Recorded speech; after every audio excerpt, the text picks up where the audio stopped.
আসেন না, আমি আজকে আপনাকে খুশি করে দিই ম্যাডাম। ছাড় বলছে আমাকে। ম্যাডাম কেউ কিছু জানবে না। আরে জানিস কি করছিস?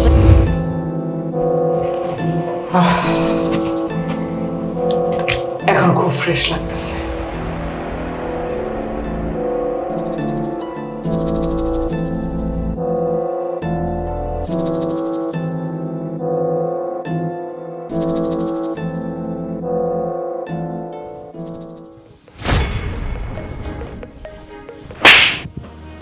তোর এত বড় সাহস কি করে হলো? তুই আমার গায়ে টাচ করেছিস? ম্যাডাম কি ম্যাডাম? যাবো সামনে এসে বল কি?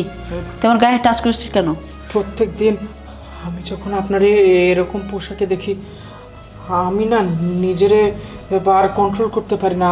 আমার জানি কেমন কেমন হয়। চাপ! তোর তো সাহস অনেক বেড়ে গিয়েছে রে জারিফ। তুই কার সাথে কি বলছিস? তুই আমার বাড়ির কাজের লোক, আমি তোকে মাস শেষে বেতন দিয়ে পুষি। তোর সাহস অনেক হয়ে গিয়েছে। এত বড় সাহস কোথায় পেয়েছিস? ম্যাডাম ম্যাডাম আমি কিন্তু শুনছি আপনি বেডরুমের মধ্যে স্যাররে বলতেছিলেন স্যার নাকি আপনারা খুশি করতে পারে না। স্যার তো অফিসে। আসেন না, আমি আজকে আপনারা খুশি করে দিই ম্যাডাম। ছাড় বলছে আমাকে। ম্যাডাম কেউ কিছু জানবে না। আরে জানিস কি করছিস? ম্যাডাম আসেন না ম্যাডাম, কেউ কিছু। আরে সভ্য নিমখারাম, তুই আমার স্ত্রীর গায়ে হাত দিয়েছিস? তোর এত বড় কলিজা! সাহেব দেখেন, আপনি আমার ভুল বুঝতেছেন। চুপ! একদম চুপ, কোনো কথা বলবি না। তোর মতো অমানুষকে আমার বাসায় স্থান দিয়ে আমি ভুল করেছি। আমি ভেবেছিলাম তুই ভালো হবি, এজন্যই তো প্রতি রাতে তোর ঘর থেকে কি ধরনের বাজে আওয়াজ আমি শুনতে পাই। এজন্যই তো বলি দিন দিন তোর অধপতন কি করে হয়। তুই কি করে আমার স্ত্রীকে হাত তুললি? সাহেব আমার না ভুল হয়ে গেছে।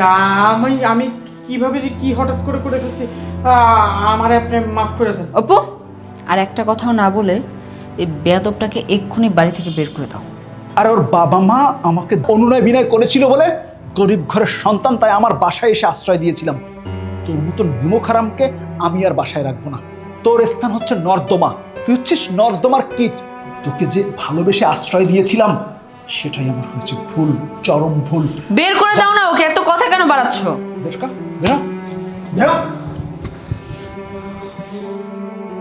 সরি, আসলে তুমি বলেছিলে যে ও ভালো না, তারপর আমি বাসায় ওরে আশ্রয় দিয়েছিলাম। আচ্ছা ঠিক আছে, বাদ দাও।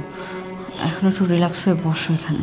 এখন আমার মনে হয় কি জানো, সবার উচিত, আমার মন বলে সবার উচিত দেখে শুনে বুঝে বাসায় কাজের লোক রাখা, না হলে আমার মতো পস্তাতে হবে। ঘরে চলো।